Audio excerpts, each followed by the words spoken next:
ਵਾਹਿਗੁਰੂ ਜੀ ਕਾ ਖਾਲਸਾ ਵਾਹਿਗੁਰੂ ਜੀ ਕੀ ਫਤਿਹ। ਪਰਮ ਸਨਮਾਨਯੋਗ ਸਤਸੰਗੀ ਜਨੋ, ਚੱਲ ਰਹੀ ਲੜੀਵਾਰ ਸ੍ਰੀ ਜਪਜੀ ਸਾਹਿਬ ਜੀ ਦੀ ਪਾਵਨ ਵਿਚਾਰ ਸਤਿਗੁਰਾਂ ਦੀ ਕਿਰਪਾ ਨਾਲ ਆਪਾਂ ਜਿਹੜਾ ਏ ਉਹ 16 ਪੌੜੀਆਂ ਤੱਕ ਦੀ ਵਿਚਾਰ ਸਰਵਣ ਕਰ ਚੁੱਕੇ ਹਾਂ। ਸੋ ਅੱਜ ਸਤਿਗੁਰੂ ਜੀ 17ਵੀਂ ਪੌੜੀ ਦੇ ਵਿੱਚ ਇਹ ਬਖਸ਼ਿਸ਼ ਕਰਦੇ ਨੇ, ਅਸੰਖ ਜਪ ਅਸੰਖ ਭਾਓ। ਇੱਥੇ ਇੱਕ ਗੱਲ ਯਾਦ ਰੱਖਣਾ, ਇਹ ਅਸੰਖ ਸ਼ਬਦ 3 ਪੌੜੀਆਂ ਦੇ ਵਿੱਚ ਬਾਰ-ਬਾਰ ਰਿਪੀਟ ਹੋਣਾ ਹੈ। ਅਸੰਖ ਦਾ ਭਾਵ ਹੈ ਅਣਗਿਣਤ, ਕਿਉਂਕਿ ਸੰਖ 'ਤੇ ਜਾ ਕੇ ਗਿਣਤੀ ਮੁੱਕ ਜਾਂਦੀ ਹੈ। ਉਸ ਤੋਂ ਬਾਅਦ ਅਸੰਖ ਆ ਗਿਆ ਵੀ ਅਣਗਿਣਤ, ਜਿਨ੍ਹਾਂ ਦੀ ਗਿਣਤੀ ਨਹੀਂ ਹੋ ਸਕਦੀ। ਜਪ ਦਾ ਅਰਥ ਹੈ ਜੀ ਜਾਪ ਕਰਨ ਵਾਲੇ, ਭਾਓ ਦਾ ਅਰਥ ਹੈ ਜੀ ਪਿਆਰ ਕਰਨ ਵਾਲੇ। ਸਤਿਗੁਰੂ ਜੀ ਕਹਿਣ ਲੱਗੇ, ਹੇ ਮਾਲਕ, ਤੁਹਾਡੀ ਇਸ ਬਣਾਈ ਹੋਈ ਰਚਨਾ ਦੇ ਵਿੱਚ ਅਨੇਕਾਂ ਹੀ ਜੀਵ ਨੇ ਜਿਹੜੇ ਅਨੇਕਾਂ ਹੀ ਮੰਤਰਾਂ ਦਾ ਜਾਪ ਕਰਦੇ ਨੇ। ਅਸੰਖ ਜਪ ਅਸੰਖ ਭਾਓ, ਇਹਦਾ ਪਾਠ ਭਾਓ ਨਹੀਂ ਕਰਨਾ, ਭੱਬੇ ਨੂੰ ਔਂਕੜ ਕੰਨਾ ਲੱਗਾ ਹੋਇਆ ਹੈ। ਭਾਓ ਦਾ ਅਰਥ ਹੈ ਪਿਆਰ। ਅਤੇ ਅਨੇਕਾਂ ਹੀ ਜੀਵ ਜਿਹੜੇ ਨੇ ਉਹ ਇੱਕ ਦੂਜੇ ਨਾਲ ਪਿਆਰ ਵਾਲਾ ਵਰਤਾਰਾ ਵਰਤਦੇ ਨੇ। ਅੱਗੇ ਕਹਿ ਲਾਂਗੇ ਅਸੰਖ ਪੂਜਾ ਅਸੰਖ ਤਪ ਤਾਓ, ਅਤੇ ਅਨੇਕਾਂ ਹੀ ਜੀਵ ਕਈ ਕਿਸਮਾਂ ਦੀਆਂ ਜਿਹੜੀਆਂ ਉਹ ਪੂਜਾ ਕਰਦੇ ਨੇ, ਅਤੇ ਅਨੇਕਾਂ ਹੀ ਜੀਵ ਜਿਹੜੇ ਨੇ ਉਹ ਤਪ ਸਾਧ ਰਹੇ ਨੇ, ਭਾਵ ਤਪ ਸਾਧ ਕੇ ਜਿਹੜੀ ਉਹ ਤਪੱਸਿਆ ਕਰਦੇ ਪਏ ਨੇ। ਅਸੰਖ ਗ੍ਰੰਥ ਮੁੱਖ ਵੇਦ ਪਾਠ, ਕਹਿਣ ਲੱਗੇ ਅਨੇਕਾਂ ਹੀ ਜਿਹੜੇ ਜੀਵ ਨੇ ਉਹ ਗ੍ਰੰਥਾਂ ਦਾ ਪਾਠ ਪਠਨ ਆਪਣੀ ਰਸਨਾ ਦੇ ਨਾਲ, ਧਾਰਮਿਕ ਜਿਹੜੇ ਗ੍ਰੰਥ ਨੇ ਉਹਦੇ ਨਾਲ ਕਰਦੇ ਨੇ। ਇੱਥੇ ਪਾਠ ਜਿਹੜਾ ਉਹ ਗ੍ਰੰਥ ਆ, ਗੱਗਾ ਰਾਰਾ ਪੂਰਾ ਪਿਆ ਹੋਇਆ ਹੈ। ਜੇ ਇੱਥੇ ਪੈਰ 'ਚ ਰਾਰਾ ਹੁੰਦਾ ਫਿਰ ਗ੍ਰੰਥ ਹੋਣਾ ਸੀ, ਇਹ ਗ੍ਰੰਥ ਪੂਰਾ ਰਾਰਾ ਲੱਗਾ ਹੋਇਆ। ਅਸੰਖ ਗ੍ਰੰਥ ਮੁੱਖ ਵੇਦ ਪਾਠ, ਅਨੇਕਾਂ ਜੀਵ ਆਪਣੀ ਰਸਨਾ ਦੇ ਨਾਲ ਗ੍ਰੰਥਾਂ ਦਾ, ਧਾਰਮਿਕ ਜਿਹੜੀਆਂ ਨੇ ਪੁਸਤਕਾਂ ਨੇ, ਵੇਦਾਂ ਆਦਿਕ ਦਾ ਪਾਠ ਕਰਦੇ ਨੇ। ਅਸੰਖ ਜੋਗ ਮਨ ਰਹਿ, ਇੱਥੇ ਯਾਦ ਰੱਖਿਓ ਹਾਹੇ ਨੂੰ ਸਿਹਾਰੀ ਜਿਹੜੀ ਹੈ ਉਹਦੇ ਨਾਲ ਬਿੰਦੀ ਲੱਗਣੀ ਹੈ, ਰਹਿ। ਕਹਿਣ ਲੱਗੇ ਅਸੰਖ ਜੋਗ ਮਨ ਰਹਿ ਉਦਾਸ, ਅਨੇਕਾਂ ਹੀ ਯੋਗ ਸਾਧਨਾ ਵਾਲੇ ਜੀਵ ਨੇ। ਉਦਾਸ ਦਾ ਅਰਥ ਇੱਥੇ ਉਦਾਸੀ ਨਹੀਂ, ਇੱਥੇ ਉਦਾਸ ਦਾ ਅਰਥ ਉਪਰਾਮ, ਮਾਇਆ ਵੱਲੋਂ ਉਪਰਾਮ। ਕਹਿਣ ਲੱਗੇ ਅਨੇਕਾਂ ਹੀ ਜੀਵ ਇਹੋ ਜਿਹੇ ਨੇ ਜਿਹੜੇ ਯੋਗ ਧਾਰਨ ਕਰਕੇ ਅਤੇ ਮਾਇਆ ਵੱਲੋਂ ਉਪਰਾਮ ਰਹਿੰਦੇ ਨੇ। ਅਸੰਖ ਭਗਤ ਗੁਣ ਗਿਆਨ ਵਿਚਾਰ, ਇਹਦਾ ਪਾਠ ਗੁਣ ਨਹੀਂ ਕਰਨਾ, ਨਾਣਾ ਲੱਗਾ ਹੋਇਆ ਗੁਣ। ਕਹਿਣ ਲੱਗੇ ਅਸੰਖ ਹੀ ਜਿਹੜੇ ਭਗਤ ਨੇ ਜਿਹੜੇ ਅਕਾਲ ਪੁਰਖ ਵਾਹਿਗੁਰੂ ਦੇ ਗੁਣਾਂ ਦੀ ਵਿਚਾਰ ਕਰਦੇ ਨੇ, ਉਹਦੇ ਗੁਣਾਂ ਨੂੰ ਜਿਹੜਾ ਜ਼ਿੰਦਗੀ 'ਚ ਧਾਰਨ ਕਰਨ ਦਾ ਯਤਨ ਕਰਦੇ ਨੇ, ਜਾਂ ਲੋਕਾਂ ਦੇ ਨਾਲ ਉਹਦਾ ਵਿਚਾਰ ਵਟਾਂਦਰਾ ਵਿਚਾਰਾਂ ਕਰਦੇ ਨੇ। ਅਸੰਖ ਸਤੀ ਅਸੰਖ ਦਾਤਾਰ, ਸਤੀ ਦਾ ਅਰਥ ਹੈ ਧਰਮ ਕਮਾਉਣ ਵਾਲੇ, ਦਾਤਾਰ ਦਾ ਅਰਥ ਹੈ ਦਾਤੇ। ਕਹਿਣਗੇ ਤੇਰੇ ਬਣਾਏ ਹੋਏ ਇਸ ਸਿਧਾਂਤ ਦੇ ਮੁਤਾਬਕ ਅਨੇਕਾਂ ਹੀ ਧਰਮੀ ਸੱਤ ਕਮਾਉਣ ਵਾਲੇ ਪੁਰਸ਼ ਅਤੇ ਅਨੇਕਾਂ ਹੀ ਦਾਨੀ ਹਨ। ਅਸੰਖ ਸੂਰ ਮੋਹ ਭਖ ਸਾਰ, ਮੰਮੀ ਨੂੰ ਔਂਕੜ ਤੇ ਹਾਹਾ ਮੁਕਤਾ, ਮੋਹ ਇਹਦਾ ਅਰਥ ਹੈ ਮੂੰਹ ਦੇ ਉੱਤੇ। ਸਤਿਗੁਰੂ ਜੀ ਕਹਿਣਗੇ ਅਨੇਕਾਂ ਹੀ ਜੀਵ ਜਿਹੜੇ ਨੇ ਆਪਣੀ ਮੂੰਹ ਦੇ ਉੱਤੇ ਜਿਹੜਾ ਹੈ, ਭਖ ਸਾਰ ਦਾ ਅਰਥ ਹੈ ਲੋਹਾ ਖਾਣ ਵਾਲੇ, ਭਾਵ ਸ਼ਸਤਰਾਂ ਦਾ ਵਾਰ ਸਹਾਰਨ ਵਾਲੇ। ਸੂਰ ਦਾ ਅਰਥ ਹੈ ਸੂਰਮੇ। ਕਹਿਣ ਲੱਗੇ ਅਨੇਕਾਂ ਹੀ ਇਹੋ ਜਿਹੇ ਤੂੰ ਸੂਰਮੇ ਪੈਦਾ ਕੀਤੇ ਨੇ ਇਸ ਕੁਦਰਤ ਦੇ ਵਿੱਚ ਕਿ ਉਹ ਆਪਣੇ ਮੂੰਹ ਦੇ ਉੱਤੇ ਸ਼ਸਤਰਾਂ ਦਾ ਵਾਰ ਭਾਵ ਖਾਂਦੇ ਨੇ, ਭਾਵ ਜੰਗ ਦੇ ਮੈਦਾਨ ਦੇ ਵਿੱਚ ਜੂਝਦੇ ਨੇ। ਅਸੰਖ ਮੋਨ ਲਿਵ ਲਾਏ ਤਾਰ, ਅਤੇ ਅਨੇਕਾਂ ਹੀ ਮੋਨੀ ਜੀਵ ਜਿਹੜੇ ਨੇ ਇੱਕ ਰਸ ਬਿਰਤੀ ਜੋੜ ਕੇ ਸਮਾਧੀ ਲਾ ਕੇ ਤੇਰੀ ਕੁਦਰਤ ਦੇ ਵਿੱਚ ਬੈਠੇ ਹੋਏ ਨੇ। ਪਰ ਸਤਿਗੁਰੂ ਕਹਿਣਗੇ ਇਹ ਸਾਰੀ ਤੇਰੀ ਕੁਦਰਤ 'ਚ ਚੰਗੇ ਪੈਦਾ ਕੀਤੇ ਨੇ, ਤੂੰ ਪੈਦਾ ਕੀਤੇ ਨੇ। ਕੁਦਰਤ ਕਵਣ ਕਹਾ ਵਿਚਾਰ, ਕਹਿਣ ਲੱਗੇ ਮੇਰੀ ਕੀ ਤਾਕਤ ਹੈ ਕਿ ਮੈਂ ਤੇਰੀ ਬਣਾਈ ਹੋਈ ਇਸ ਕੁਦਰਤ ਦਾ, ਇਸ ਜਗਤ ਦੇ ਬਾਰੇ ਕੁਝ ਆਪਣਾ ਜਿਹੜਾ ਸੀ ਉਹ ਵਿਚਾਰ ਪੇਸ਼ ਕਰ ਸਕਾਂ, ਮੈਂ ਇਹਦੇ ਬਾਰੇ ਕੁਝ ਕਹਿ ਸਕਾਂ। ਵਾਰਿਆ ਨਾ ਜਾਵਾਂ ਇੱਕ ਵਾਰ, ਮੇਰੇ ਕੋਲ ਤਾਂ ਇੰਨੀ ਵੀ ਤਾਕਤ ਨਹੀਂ ਕਿ ਮੈਂ ਤੇਰੀ ਇਸ ਕੁਦਰਤ ਤੋਂ ਇੱਕ ਵਾਰ ਜਿਹੜਾ ਹੈ ਉਹ ਸਦਕੇ ਵੀ ਜਾ ਸਕਾਂ। ਇਸ ਕਰਕੇ ਜੋ ਤੁਧ ਭਾਵੈ ਸਾਈ ਭਲੀ ਕਾਰ। ਵੇਖੋ ਇਹਨੂੰ ਫਿਰ ਥੋੜ੍ਹਾ ਜਿਹਾ ਸਮਝ ਲਈਏ, ਜੋ ਤੁਧ ਭਾਵੈ, ਜੋ ਤੈਨੂੰ ਚੰਗਾ ਲੱਗਦਾ ਹੈ। ਕਿਉਂਕਿ ਗੁਰਮਤਿ ਪਿੱਛੇ ਕਹਿ ਕੇ ਆਈ ਹੈ ਕਿ ਚੁੱਪੈ ਚੁੱਪ ਨਾ ਹੋਵੇ ਜੇ ਲਾਏ ਰਹਾ ਲਿਵਤਾਰ, ਚੁੱਪ ਰਹਿਣ ਦੇ ਨਾਲ ਮਨੂਆ ਚੁੱਪ ਨਹੀਂ ਹੋਣਾ, ਇਹ ਗੁਰਮਤਿ ਦਾ ਸਿਧਾਂਤ ਹੈ। ਪਰ ਇੱਥੇ ਸਤਿਗੁਰੂ ਕਹਿ ਰਹੇ ਨੇ ਵੀ ਅਸੰਖ ਮੋਨ ਲਿਵ ਲਾਏ ਤਾਰ। ਅਸੀਂ ਕਹਿੰਦੇ ਹਾਂ ਕਿ ਚੁੱਪ ਰਹਿਣਾ ਧਰਮ ਨਹੀਂ, पर जे कोई अपने आप दे विच धर्म कमाउण लग्या मौनी हो के भी तेरी कुदरत दे विच विचरिया है, ये तेरी कुदरत, इहदे च मैं दखल अंदाजी नहीं करांगा। इस करके शब्द है जी जो तुद भावै साई भली कर। कहंदे जिहड़ा काम तैनूं चंगा लगदा है साडे वास्ते उस च ही भला है, उहनूं सत करना मनना ही साडे वास्ते वो ठीक है। क्यों? तू सदा सलामत निरंकार, क्योंकि हे निरंकार अकाल पुरख वाहिगुरू जीओ तुसीं सदा अटल रहन वाले जे। अगे शब्द असंख मूर्ख अंध घोर। अंध घोर का अर्थ है जी बहुत ज़्यादा घुरप हनेरे दे विच बड़े पहले दर्जे के सिरे दे मूर्ख जिहड़े ने वो कह लगे असंख मूर्ख। अंध घोर कह लगे असंख इहो ਜਿਹੇ मूर्ख लोग ने जिन्हां दी मूर्खताई का कोई अंत ही नहीं पाया जा सकता। असंख चोर हराम खोर कह लगे इहो ਜਿਹੇ अनेकां ही लोग ने इन्ने हराम खोरी करते हैं कि जिहड़ी थाली च खांदे ने उह च ही शेक करी जाते हैं, उत्थे ही चोरियां कमाई जाते हैं। असंख अमर कर जाहे जोर कह लगे अमर का अर्थ इत्थे हुक्म करना है। आप अरबी चों कह लगे अनेकां ही इहो ਜਿਹੇ लोग ने ਜਿਹੜੇ ਧੱਕੇ ਦੇ ਨਾਲ ਲੋਕਾਂ ਦੇ ਉੱਤੇ ਮਜਲੂਮਾਂ ਦੇ ਉੱਤੇ ਗਰੀਬਾਂ ਦੇ ਉੱਤੇ ਆਪਣਾ ਹੁਕਮ ਚਲਾ ਰਹੇ ਨੇ। ਅਸੰਖ ਅਮਰ ਕਰ ਜਾਹੇ ਜ਼ੋਰ ਕਹਿਣ ਲੱਗੇ ਉਹ ਲੋਕਾਂ ਦੇ ਉੱਤੇ ਇਸ ਸੰਸਾਰ ਤੋਂ ਜਿਹੜਾ ਆਪਣਾ ਹੁਕਮ ਵਜਾ ਵਜਾ ਕੇ ਹਾਰ ਕੇ ਆਪ ਵੀ ਇੱਕ ਦਿਨ ਨੂੰ ਇੱਥੋਂ ਤੁਰ ਪੈਂਦੇ ਨੇ। ਅਸੰਖ ਗਲ ਵੱਢ ਹੱਤਿਆ ਕਮਾਹੇ ਕਹਿਣ ਲੱਗੇ ਅਨੇਕਾਂ ਹੀ ਇਹੋ ਜਿਹੇ ਜੀਵ ਨੇ। ਗਲ ਵੱਢ ਦਾ ਅਰਥ ਹੈ ਕਤਲ ਕਰਨ ਵਾਲੇ, ਹੱਤਿਆ ਕਰਨ ਵਾਲੇ, ਦੂਜਿਆਂ ਨੂੰ ਮਾਰਨ ਵਾਲੇ। कह लगे अनेकां ही जीव इत्थे इन्ने क पापी ने कि किसी का कतल कर लग्या भी नहीं सोचते।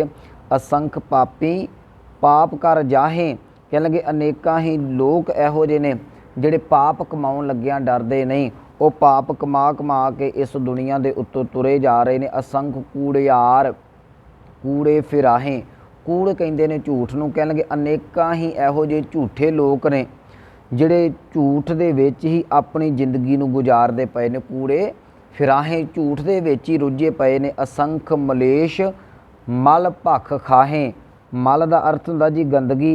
ਕਹਿਣ ਲੱਗੇ ਅਨੇਕਾਂ ਹੀ ਮਲੇਸ਼ ਦਾ ਇੱਥੇ ਅਰਥ ਖੋਟੀ ਮੱਤ ਵਾਲੇ ਕਰਨਾ ਹੈ, ਭੈੜੀ ਮੱਤ ਵਾਲੇ।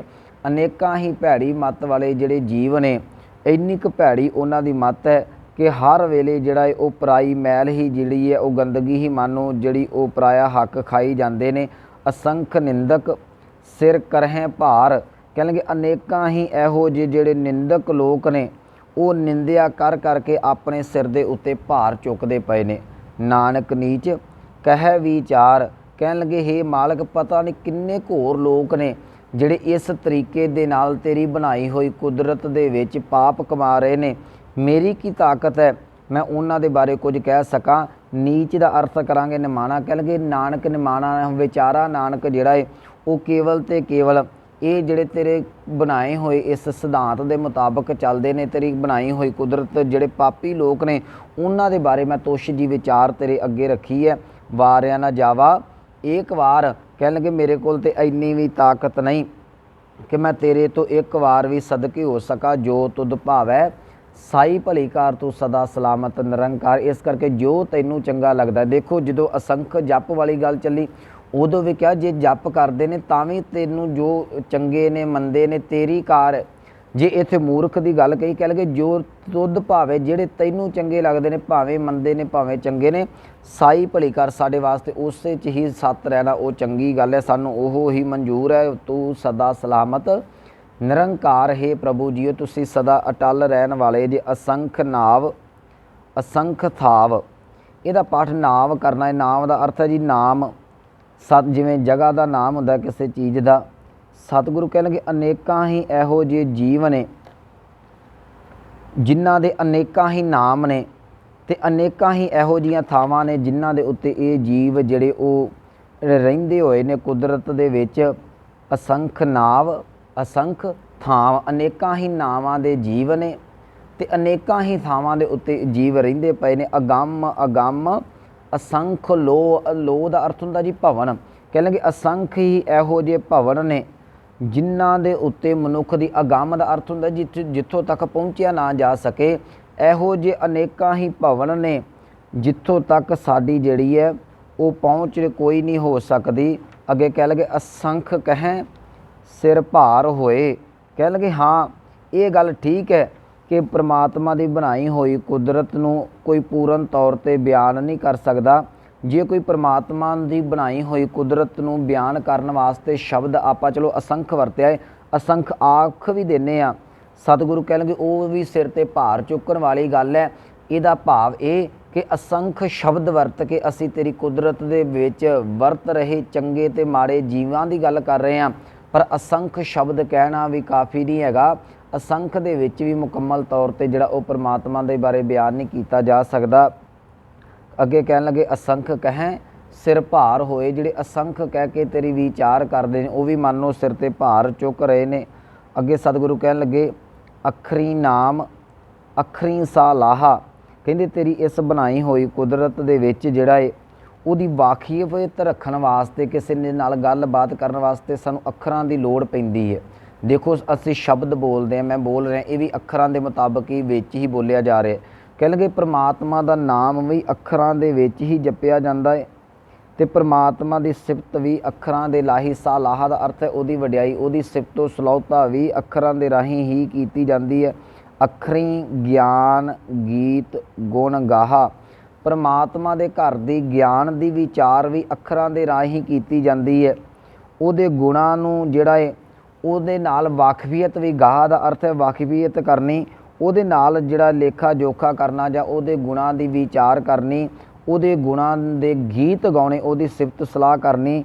सतगुरु कह लगे ये सारा कुछ ही जिहड़ा है अखरां दे राही कीता जांदा है। अखरी लिखण बोलन बाण, कह लगे अखरां दे राही ही मनुख लिखण दा बोलन दा जिहड़ा वो यतन करदा है। अखरी लिखण बोलन बाण, अखरां दे राही ही मनुख बोलेगा। बाण का अर्थ होंदा है बाणी, भाव अर्थ है जो असी शब्द वरतते हैं। अगे कह लगे अखरां सिर संजोग वखान, संजोग का अर्थ होंदा वैसे तो मिलाप होंदा, पर इत्थे संजोग का अर्थ आया जी लेखा। कह लगे अखरां दे राही ही मनुख दे सिर दे उत्ते जिहड़ा भाव मनुख दे उत्ते जिहड़े लेख लिखे हुए ने ना, वो भी अखरां दे विच ही लिखे हुए ने। भाव जिहड़े सिर ते लेख इहदे ते चलदे ने वो भी अखरां दे मुताबक ही लेखा लिखिया जाता है, वो भी अखरां दे विच ने। जिन ये लिखे तिस सिर नाहे, पर कमाल की गल कहंदे जिन्हें ये लेखा लिखिया, जिन्हें सारा कुछ अखरां दे राही प्रगट किया, उस परमात्मा दे उत्ते ये अखर काम नहीं करते। उस परमात्मा दे सिर दे उत्ते ये लेखा जोखा जिहड़ा है वो लागू नहीं हो सकता। जिन ये लिखे, जिस परमात्मा ने लेखे लिखे हुए ने तिस सिर ना ही, उहदे सिर दे उत्ते कोई लेखा नहीं है। जिव फरमाए तिव तिव पाहे, ये साडे वास्ते है। जिवें परमात्मा जिवें जिवें सानूं हुक्म करदा है, असी जीव उदां उदां ही उहदे हुक्म नूं कमाउने आ। जेता कीता तेता नाओ, कहणगे ये अकाल पुरख वाहिगुरू ने जिन्ना भी स्वरूप बनाया होया है, ये सारे थावां दे उत्ते नाम ही नाम है। एक गल याद रखियो, कोई भी इहो जी थां नहीं जिहड़ी परमात्मा तो खाली होवे, भाव वो इहो जी कोई थां नहीं जिथे परमात्मा का नाम नहीं। दोवें पंक्तियां पढ़ लीए, जेता कीता तेता नाओ बिन नाम है ना ही को थाओ, परमात्मा दे नाम तो बिना कोई भी इहो जी जगह नहीं जिथे परमात्मा का नाम ना होवे। इस करके जो भी उन्हें बनाया है हर थां दे उत्ते परमात्मा की जीवन रौं जिहड़ी वो रुमकदी पई है। सतगुरु इस करके कह लगे भाई उस अकाल पुरख ने जो कुछ किया है वो ओदी अपनी मौज दे विच है। कह लगे कुदरत कवन कहा विचार, कह लगे मेरे विच की ताकत है कि मैं तेरी कुदरत दे बारे कुछ बयान कर सका, कुछ विचार कर सका। वारिया ना जावा एक बार, मैं तो तेरी कुदरत तो एक बार सदके भी नहीं जा सकता। जो तुद भावै साई भली कर, हे मालक मेरे वास्ते ओहो ही भले का काम है जिहड़ा तैनूं चंगा लगदा है। तू सदा सलामत निरंकार, हे अकाल पुरख वाहिगुरू जी तुसीं सदा अटल रहन वाले जे। ये सी अज आपां 3 पौड़ियां वाचियां ने। पिछले क्लिप दे विच चौथी पौड़ी सी जिहड़ी पंच प्रमाण वाली। इन्हां 4 पौड़ियां की समाप्ति एक ही गल ते हुंदी है कि जो तैनूं चंगा लगदा है सानूं ओहो ही प्रवान है। ये गुरमत का एक सिद्धांत है। गुरमुखो जो परमात्मा करदा जे उन्होंने असीं सत करके मनन लग पईए साडा इहदे विच ही भला है। सो ये सी पावन पौड़ियां दी 19 पौड़ियां तक दी विचार। अगली विचार अगले क्लिप दे विच होईयां भुलां गलतियां दी खिमा जी। वाहिगुरू जी का खालसा